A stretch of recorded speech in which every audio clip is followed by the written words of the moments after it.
पंजाब के मुख्यमंत्री भगवंत मान ने गुजरात में प्रेस कॉन्फ्रेंस कर पंजाब में अपनी सरकार की खूबियां गिनवाई। इस दौरान सीएम मान ने गुजरात के लोगों के सामने 25,000 जीरो बिजली के बिल रख दिए। उन्होंने कहा कि पंजाब में 75 लाख बिजली कनेक्शन है और 61 लाख लोगों का बिजली का बिल जीरो आया। अब जनवरी में 71 लाख लोगों का बिल जीरो आएगा। गुजरात में भी सरकार बनाने के बाद 31 मार्च 2023 से बिल जीरो आएगा। आम आदमी पार्टी ने दिल्ली में वादा किया था बिजली फ्री करने का, तब भी कह रहे थे कुछ विरोधी पार्टियों वाले कैसे हो जाएगी, लेकिन दिल्ली में हो गई और चल रही है, सक्सेसफुली चल रही है। आम आदमी पार्टी ने पंजाब में अरविंद केजरीवाल जी ने गारंटी दी थी कि पंजाब में भी हम बिजली फ्री करेंगे और ये हमारी गारंटी है। तब भी जो विपक्ष था वो कह रहा था पैसे कहाँ से आएंगे, ये वो। हम गुजरात में भी यही कह रहे हैं, 1 मार्च से गुजरात के लोगों की बिजली मुफ्त कर देंगे। संगरूर में सीएम आवास के पास मजदूर संगठन का जबरदस्त हंगामा हुआ। अपनी मांगों को लेकर सीएम भगवंत मान का आवास घेरने जा रहे थे मजदूर। पुलिस और किसानों के बीच झड़प भी हुई। पुलिस ने प्रदर्शनकारियों पर लाठीचार्ज किया, कई मजदूरों को चोट लगी। हिमाचल प्रदेश के मुख्यमंत्री जयराम ठाकुर मंगलवार से 3 दिवसीय दिल्ली दौरे पर हैं। जयराम ठाकुर दिल्ली एमसीडी चुनाव में प्रचार करेंगे।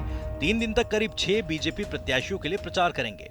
इसी कड़ी में उन्होंने नगर निगम चुनाव में वार्ड नंबर 217 से चुनाव लड़ रही समारिका शर्मा झा और वार्ड नंबर 193 से प्रत्याशी मुनीश ढेड़ा के लिए जनता से वोट मांगे और जीत दिलाने की अपील की।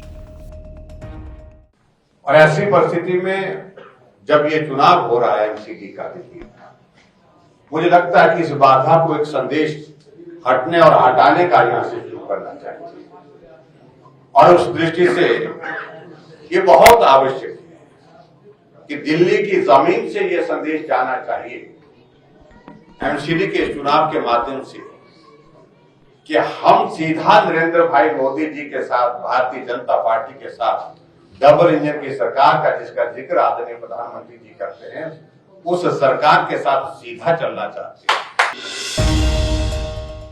दिल्ली से सटे हरियाणा के गुरुग्राम में मशहूर सिंगर दलेर मेहंदी के फार्म हाउस को सील कर दिया गया। करीब 1.5 एकड़ में सोना क्षेत्र में दमदमा झील के पास बने इस फार्म हाउस को बनाने के लिए अनुमति नहीं ली गई। इसके साथ ही एनजीटी के आदेशों की पालना भी नहीं की गई, जिसके चलते डीटीपी की तरफ से कार्रवाई की गई। मनसा के मूसा में गैर सरकारी संगठन एह जन्म तेरे लेखा 1 दिसंबर को कैंसर कैंप का आयोजन करेगा। यहाँ मरीजों की जांच की जाएगी। सिद्धू मूसेवाला के पिता बलकौर सिंह ने कहा कि सिद्धू मूसेवाला की स्मृति में एक चिकित्सा शिविर का आयोजन किया गया है। उन्होंने कहा कि सिद्धू का विचार पीड़ित लोगों की सेवा करना और एक चिकित्सा शिविर आयोजित करना है। ਅੱਜ ਦਾ ਜਿਹੜਾ ਮੈਡੀਕਲ ਕੈਂਪ ਲਗਾਇਆ ਗਿਆ ਸਿੱਧੂ ਦੀ ਯਾਦ ਨੂੰ ਸਮਰਪਿਤ ਹੈ, ਕਿਉਂਕਿ ਜਦੋਂ ਤੋਂ ਆਪਾਂ ਪੰਚਾਇਤ ਦੇ ਵਿੱਚ ਆਏ ਆਪਾਂ ਉਦੋਂ ਤੋਂ ਹੀ ਸ਼ੁਰੂ ਕੀਤੇ ਹੋਇਆ ਕੈਂਸਰ ਕੈਂਪ ਜਾਂ ਕਿਤੇ ਲੰਗਰ ਲਾਉਣਾ ਜਾਂ ਕਿਤੇ ਦੀਨ ਦੁਖੀਆਂ ਦੀ ਜਿੱਥੇ ਕਿਤੇ ਵੀ ਲੋੜ ਸੀਗੀ, ਸਿੱਧੂ ਦੀ ਆਦਤ ਸੀਗੀ ਉਹ ਕੰਮ ਕਰਦਾ ਸੀ। ਅਸੀਂ ਇਸੇ ਚੀਜ਼ ਨੂੰ ਹੀ ਉਹਦੀ ਜਿਹੜੀ ਪਿਰਤ ਪਾਈ ਹੋਈ ਹੈ ਉਹਨੂੰ ਅੱਗੇ ਚੱਲਦਾ ਰੱਖਣ ਦੀ ਕੋਸ਼ਿਸ਼ ਕਰ ਰਹੇ ਹਾਂ ਔਰ ਭਵਿੱਖ ਦੇ ਵਿੱਚ ਵੀ ਕੈਂਪ ਲਾਉਂਦੇ ਰਹਾਂਗੇ। ਸਾਰੇ ਡਾਕਟਰ ਹੀ ਇੱਥੇ ਹੱਡੀਆਂ ਦੇ ਨੇ, ਦਿਲ ਛਾਤੀ ਦਾ ਵੀ, ਚਮੜੀ ਦੇ ਰੋਗਾਂ ਦੀ ਮਾਹਰ ਵੀ ਜਿਹੜੀ ਡਾਕਟਰ ਵੀ ਨੇ। ਸਿੱਧੂ ਦਾ ਸੁਪਨਾ ਸੀ ਕਿ ਕੈਂਸਰ ਹਸਪੀਟਲ ਦਾ, ਉਹਦੇ ਲਈ ਕੀ ਕਰ ਰਹੇ ਹੋ, ਮਤਲਬ ਕੀ ਚੱਲ ਰਿਹਾ? ਉਹਦੇ ਲਈ ਰਾਜੀ ਮੀਟਿੰਗ ਮੇਰੀ ਹੋਈ ਹੈ, ਆਪਾਂ ਢਾਲੀਵਾਲ ਸਾਹਿਬ ਦੇ ਸੰਪਰਕ ਦੇ ਵਿੱਚ ਹੈ। ਭਵਿੱਖ 'ਚ ਸਾਡੀ ਅਸੀਂ ਕੈਂਸਰ ਹਸਪਤਾਲ ਨਾਲੋਂ ਨਾ ਜੇ ਕੈਂਸਰ ਅਵੇਅਰਨੈਸ ਜਿਹੜਾ ਇੱਕ ਹਸਪੀਟਲ ਵਰਗਾ ਹੀ ਹੁੰਦਾ ਉਹ ਵੀ ਸਿਸਟਮ ਹੈ, ਉਹਦੇ 'ਚ ਬੱਸਾਂ ਵਗੈਰਾ ਹੁੰਦੀਆਂ, ਆਪਾਂ ਚੈਕਿੰਗ ਵਗੈਰਾ ਕਰ ਸਕਦੇ, ਉਹ ਵੀ ਜ਼ਿਆਦਾ ਬੈਟਰ ਹੈ।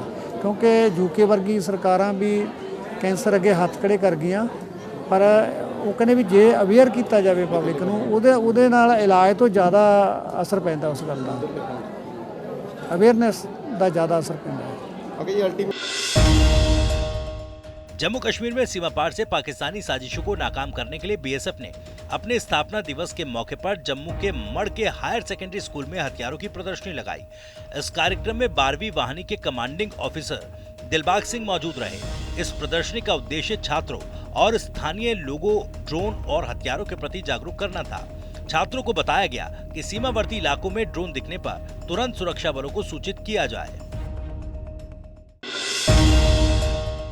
हरियाणा के पानीपत जिले में सब डिवीजन बिजली निगम कार्यालय में बिजली बिल ज्यादा आने पर अनोखे तरीके से खुशी मनाई गई। संत नगर की रहने वाली 65 वर्षीय महिला सुमन का 60 गज के घर का बिजली का बिल 21,79,000 रुपए आया, जिसके बाद उन्होंने बिजली निगम में ढोल बजवाया और अधिकारियों के लिए मिठाई लेकर पहुंचे। बुजुर्ग महिला सुमन का कहना है कि उसके पास बिल भरने के पैसे नहीं और वो अपना घर बेचने जा रही है, जिसकी खुशी में उन्होंने निगम में ढोल बजवाए। हिमाचल प्रदेश के जनजातीय जिला लाहौल स्पीति के गोंदला क्षेत्र के पास आज बुधवार सुबह पहाड़ी से एक हिमखंड गिरा, जो नीचे बह रही चंद्रा नदी में समा गया। हिमखंड टूटने से उठे गुबार से पूरी घाटी में हड़कंप मच गया। आसपास के लोगों ने इस आपदा को अपने मोबाइल फोन में कैद कर सोशल मीडिया पर वायरल कर दिया। स्थानीय निवासी नंदकिशोर ने बताया कि नवंबर महीने के शुरुआती दौर में लाहौल घाटी में बर्फबारी हुई थी, लेकिन उसके बाद से मौसम साफ चल रहा है। फिल्म निर्माता अशोक पंडित आज पीएम पैकेज कर्मचारियों के प्रदर्शन में शामिल हुए। प्रदर्शन के दौरान उन्होंने कहा कि कश्मीरी पंडित नहीं चाहते कि अब घर से लाशें निकलें। 1990 से लेकर अब तक हम 13वीं और 12वीं मना रहे हैं।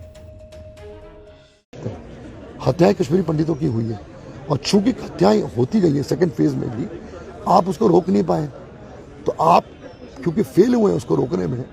हम नहीं चाहते कि हमारी और जाने जाए, हम नहीं चाहते कि हमारी लाशें घर में आए, हम नहीं चाहते हैं कि घर से लाशें निकले।